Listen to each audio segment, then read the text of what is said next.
J'adore les fraises des bois. J'ai toujours adoré les fraises des bois. Ce n'est pas si extraordinaire, après tout, d'aimer les fraises des bois. Mais je ne pouvais vraiment pas prévoir où ça allait me mener. Ce dimanche-là, j'étais en route pour aller voir ma grand-mère qui habite de l'autre côté de la forêt. C'est un personnage, ma grand-mère. Elle vit toute seule avec ses poules, ses lapins, sa vache et son cochon. Elle n'a peur de rien. Elle a une grosse voix, des grandes mains.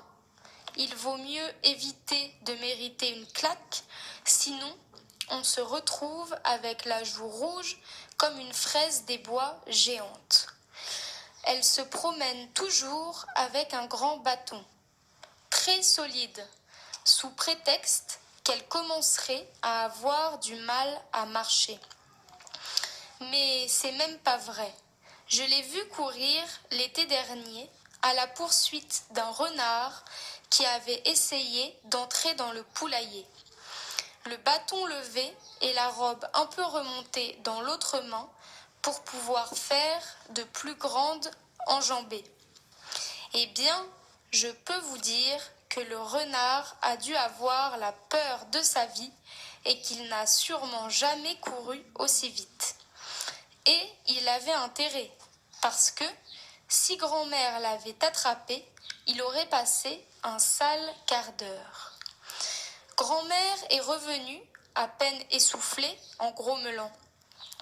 Si j'avais encore mes jambes de 20 ans, il ne s'en serait pas tiré comme ça. Mais tu as vu, fillette, j'ai bien failli l'attraper.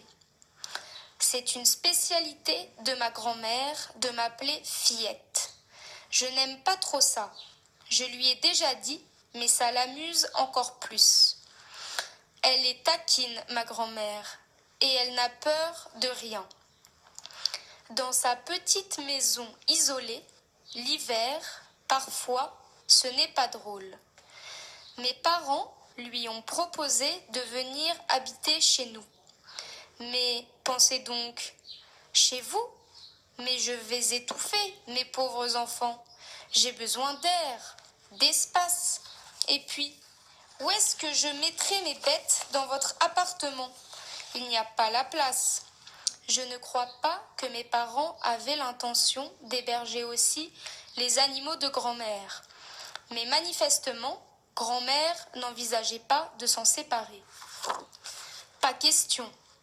Vous êtes gentil, mais je reste chez moi. Et puis maintenant, l'autre chenapan est élevé. Vous pouvez bien vous débrouiller tout seul. L'autre chenapan, c'est mon père.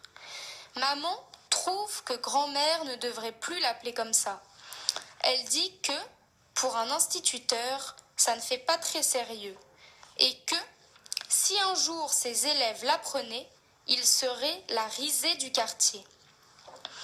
Dans ces cas-là, mon père essaie de faire semblant de s'intéresser au problème. Et comment veux-tu que je la fasse changer d'avis? Tu sais, elle n'est plus toute jeune.